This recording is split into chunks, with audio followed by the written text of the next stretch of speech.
and make sure we all learn something from this. And so that's when I started writing books. And the first one, this one, is about effects on people of oil. Oil impacts on people and oil impacts on ecosystems. Sick people, sick wildlife, maybe oil's a problem, right? And hey, Jesse, I'm going to try to ask you this, but I forgot the other books. I think they're still in the car, on the dashboard of the car. Your dad's over there, maybe he's got that. Not that I'm trying to, okay, let me back up and say I'm not selling books. I just want to show you what's available to you. This book, which I'll be giving you information from, I am actually giving away, okay, by the pallet. And there are communities that are ordering 800 of these books. It's like $500 for shipping. I mean, I'm literally giving them away. This is a resource for you all. And then I'll talk about the other ones. The other one is not one drop, and it's about the mental health trauma that I want to talk a little bit about too. Because this is something that I was never trained for. I was, trained about oil is poison. I wasn't trained about how much oil spills hurt people and communities. And as a result of not knowing any of this, we made a lot of mistakes in Alaska, and that we didn't necessarily need to. Because when all these people flooded into our communities, okay, you have a spill. You're just beginning to get the tip of the iceberg. If the oil really hits your beaches, there's going to be tons of lawyers. There's going to be tons of scientists. There's going to be tons of oil people, federal and state people. Who knows what? I mean, how do you, and the national environmental groups, let's not forget them. So, I mean, it's like a big pile-on. And, I mean, our little community is 2,500 people. And we were just like, whoa. So, who do you trust? How do you deal with all these people? What are you in for? That's kind of why I came down. And on May 3rd, I actually hid from the media for a week because I have these books, I have this film. This film was made by a Canadian film company, completely independent. I'm just in it, right? But when I say I have it, it's a resource for you all. It's an hour and a half, and you can understand what you're going to be in for. So suddenly the media descended on me, and I just hid. I was like, okay, I can't go through this again. I just can't do it. And then after a week, I started thinking about, not about me, but about you all.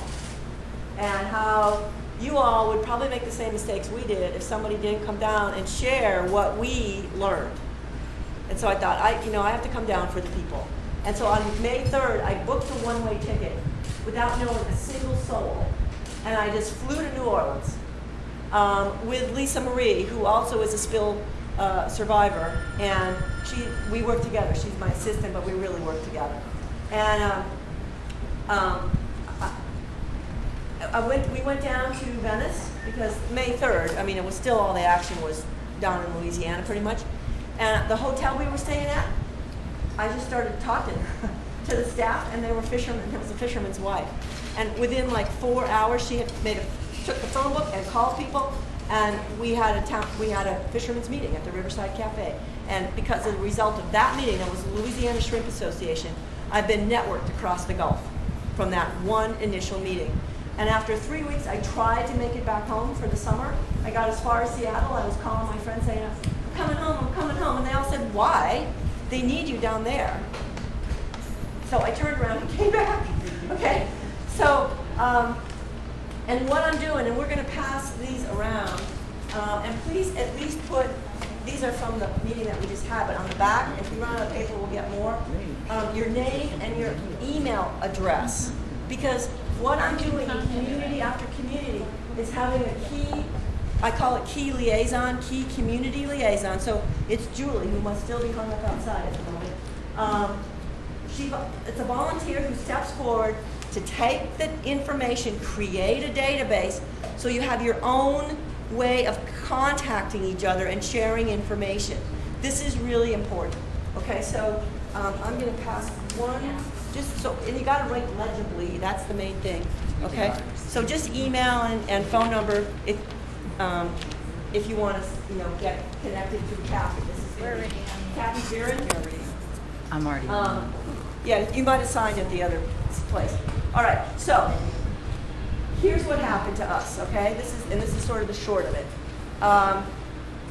Exxon, okay, boom, big oil spill. We only had 3 days from when it was in the middle of the Prince William Sound to all over our beaches. 3 days, not enough time for anything, to prepare.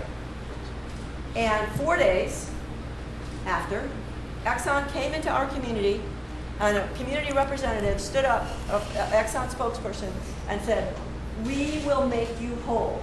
If your nets don't fill up, if your motels go out of business, bring us your claims. We will pay for all reasonable claims. And we believed him. And that was a big mistake. We didn't know that the word reasonable meant we'll see you in court. And BP has said, I was standing in the Orange Beach community when the BP representative who was pulled out of retirement, okay, to come talk to the nice people of Orange Beach. And he said, we will make you whole. And I'm just like, I got goosebumps. And then he said, we will pay for all legitimate claims. I mean, I'm sure you've heard the BP guy saying legitimate. That's a one-way ticket to court. I mean, it's the court, it's the jury who gets to decide what's a legitimate claim. Now, okay, so I'm going to hop back and forth, Exxon to here. You have the Oil Pollution Act. We didn't have that. That came as a result of our spill, okay? So we had to duke it out in court for 20 years.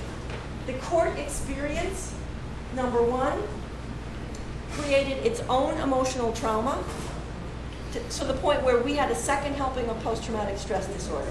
So not only did we have the first helping, oh, I got to explain about this. We became, our community, Cordova, became a case study in disaster trauma. And we are the longest ongoing study of disaster trauma anywhere on the planet right now.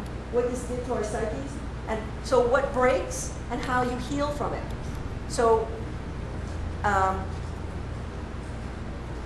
we had 99% increase in post-traumatic stress disorder, 99% increase in depression, 90% increase in general anxiety disorder. And then we made the mistake of believing Exxon when they said, we will make you whole. So we wasted 4 years waiting for Exxon to make us whole. And Exxon, we didn't even go to court until 1994, okay? But what happened in 1993 was our fish runs collapsed. And that was when we realized that we had the power to make ourselves whole. And there was no point in waiting for Exxon, the federal government, the state. It's like, how many of you were at that meeting that was just down the road? Okay, so there was a little bit of good news there, where the sheriff said, we are having a plan B. That is what you all need to have. You all need to have a plan B. Because getting together, it turns out, say the sociologists who studied us, and also what we felt in Cordova, after our fish runs collapsed, we all came together as a community and said, okay, what are we going to do? You know, let's do it ourselves. And so a group of people went off to deal with the disaster trauma, the mental health effects, which, you know, when your income goes to 10% 4 years later and Exxon saying it's not our problem, and you haven't even been to court yet, you have no idea what this does to families. I mean, financial distress just tears people apart. And you start acting in ways that you normally wouldn't. So we had horrible spikes in domestic violence, substance abuse, divorces, suicides, and nobody to help. And so we had a group of people that said, that's what we want to focus on. Started a nonprofit to focus on that. Helped start a nonprofit organization to deal with economic diversification. If we don't have our fishing, what the heck are we going to do? We're a fishing community. What are our options? So we called ourselves economic activists. We put our heads together on that. And we basically wanted to create an economy that matched our values. So that's the story that's told in my second book, Not One Drop, how we did all that. But basically we didn't just want any industry to bring in money. We wanted industries that would match our values as a commercial fishing town.